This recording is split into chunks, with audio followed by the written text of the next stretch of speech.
I will speak to you about agency and the digital costume in her voice, a short film made for gallery space in a vertical ratio. Abandoning the cinematic widescreen whilst anticipating the agency of the ghost rising, her voice foresees the peripatetic viewer of the gallery, perusing, pausing, or trailing through. The film investigates notions of maskirovka, a military strategy of deception through surprise, simulation, and camouflage. Her voice also works on a level of maskirovka. However, the film does not purport to deceive, as one of the intrinsic qualities of animation is that it confesses from the start that this has never been real before, not until it is played. I will share with you a practice employing animation, motion capture, and digital simulation. The fabric defines, masks, and reveals the main character of the film. Fashioned directly on the avatar and simulated as she performs a hybrid dance, the digital costume is both affecting and affected by the animation. It is a new ghost that has risen from the reconfigured traces of the original mock-up performance. There are two distinct ways that the digital costume is fashioned: as a free-flowing ghost veil and as a garment cut and sewn through a fashion pattern. The ghost veil relates to the shroud of the spectre and to its Derridian visor, the ghost mask. Within her voice, the ghost shroud is what defines and at the same time obscures the protagonist. This initially stemmed from a desire to practice my own maskirovka, to throw a sheet on the woman and keep her identity secret. I wanted to summon a ghost, but also to turn the mock-up into something unique and ephemeral. There is always a particular eureka moment within my works when a render reveals to me the world of the film. And this screen grab represents the specific time when I witnessed the ghost and the skeleton beneath.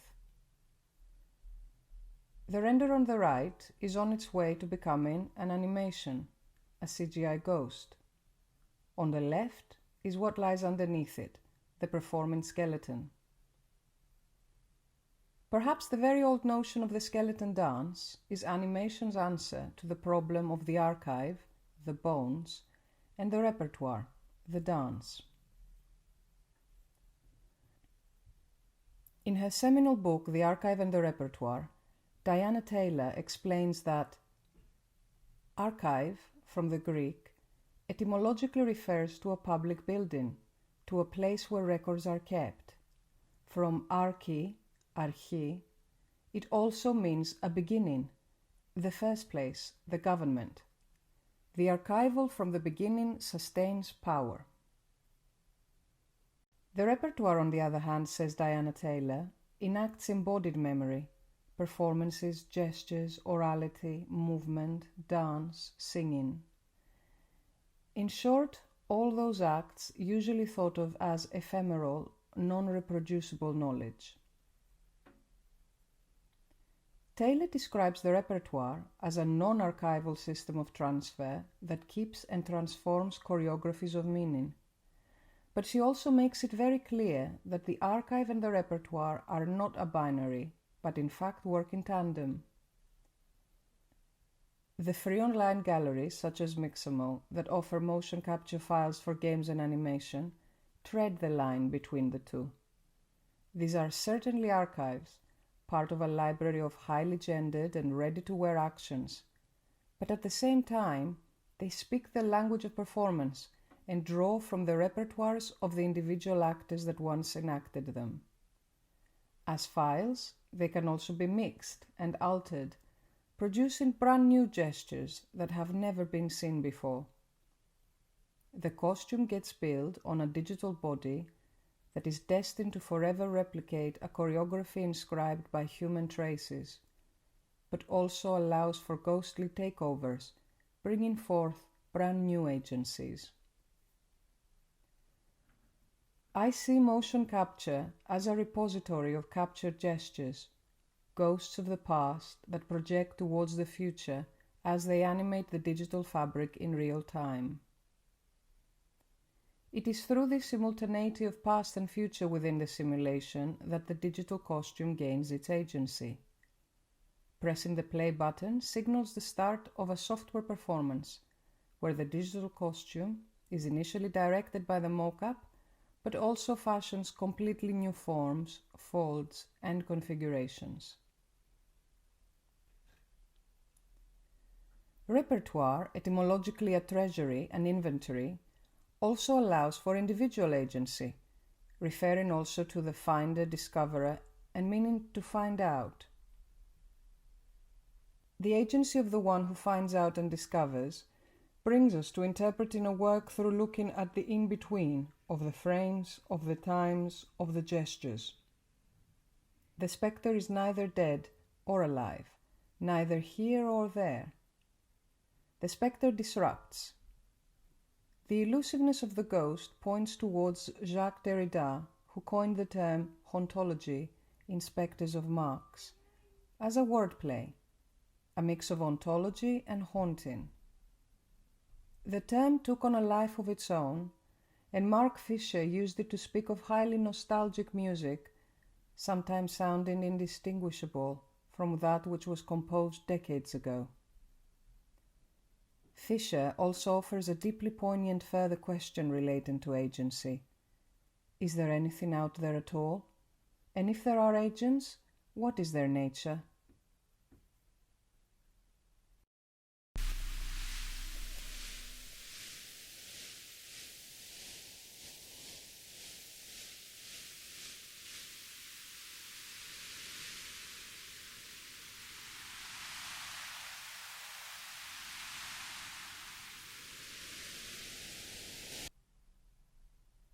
Animation lends itself well to hauntology, both for bringing to life that which was never alive before, and also for the ghosts between frames, which relates to Norman McLaren's idea that what happens between each frame is much more important than what exists on each frame. Animation evokes something through the gap between two images. It is both subtractive and additive. It is born in the constant replaying and repeating of the animated sequence, performed first in private, by the animator reviewing her frames, her film rushes, her video loops. This in turn leads us to the inherent agency of the act of return. A spectre is always a revenant. One cannot control its comings and goings, because it begins by coming back, says Derrida. A spectre is always a revenant. One cannot control its comings and goings, because it begins by coming back, says Derrida. The digital puppet brings to mind Edward Gordon Craig's prophecy from 1908 of the Uber marionette that will not compete with life. Rather will it go beyond it. Its ideal will not be the flesh and blood, but rather the body in trance. It will aim to clothe itself with a death-like beauty while exhaling a living spirit. It is precisely the lack of agency of the puppet that preserves the authorship of the work, avoiding any misinterpretation by actor and audience. In her voice, through the use of ready-made motion capture, the agency of the actor is displaced already, as the original mocap performance took place well before the conception of the film. What is brand new is the agency of the costume, which is molded by the puppet, moved by the motion capture, orchestrated and witnessed by the animator. There is a deep overlaying of times, of digital and human bodies, as well as a mixing of agencies.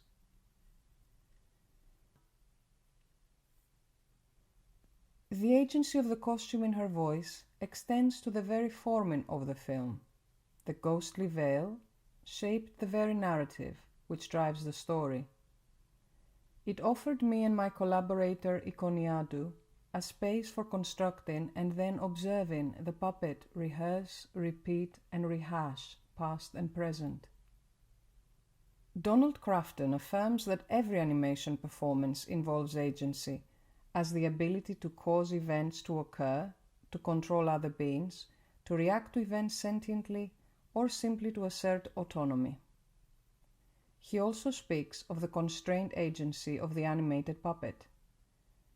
Within computed animation, such as her voice, the constraints extend into past, present, and future, and across different mediums. The past is manifest in the motion capture. The present is in the now of the witnessing of the simulation and in the hands of the animator. The future constraint in this case is included in the anticipation of the rendered animation, that which is revealed as the film is being played. When does the fabric become the costume? In Marvelous Designer, the garment brings itself together in front of my eyes, turning from back and front flat panels into an envelope that holds the body inside it. The fabric follows the attraction of the seams pulled firmly together, like Flusser's left and right hand, mirroring and desiring each other. Looking into my own hand gestures, the feedback is often that of resistance.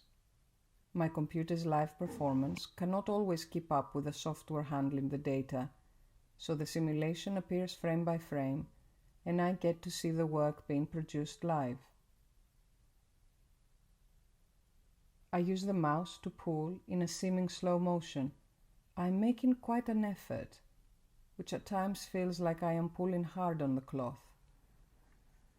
I use the mouse to tease the fabric while it flows and flows in response to my own gestures. I touch it with my whole palm and it feels heavy. There is a strong sense of unpredictability, and often the computer crashes, work that seemed to go in the right direction becomes unusable, and I feel worried and anxious.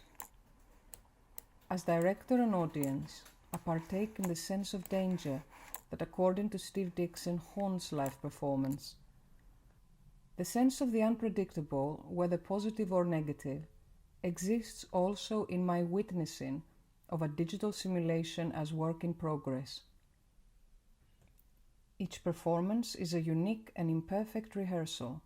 The cloth gets tangled in the digital body, the movement glitches unexpectedly as it unfolds. Looking out for moments of beauty and failure, I restart and return to this ever-new performance, spectate and document it into a new choreography that embraces the accident and anticipates the agency of the costume. While one hand tenses around the mouse, or both hands play the keyboard, my interactivity with the digital is more tactile and haptic than just interacting with software. Perhaps we also like to see the digital as some kind of ghost, but the hardware bodies of our computers, our instruments, rub against our hands and the tips of our fingers.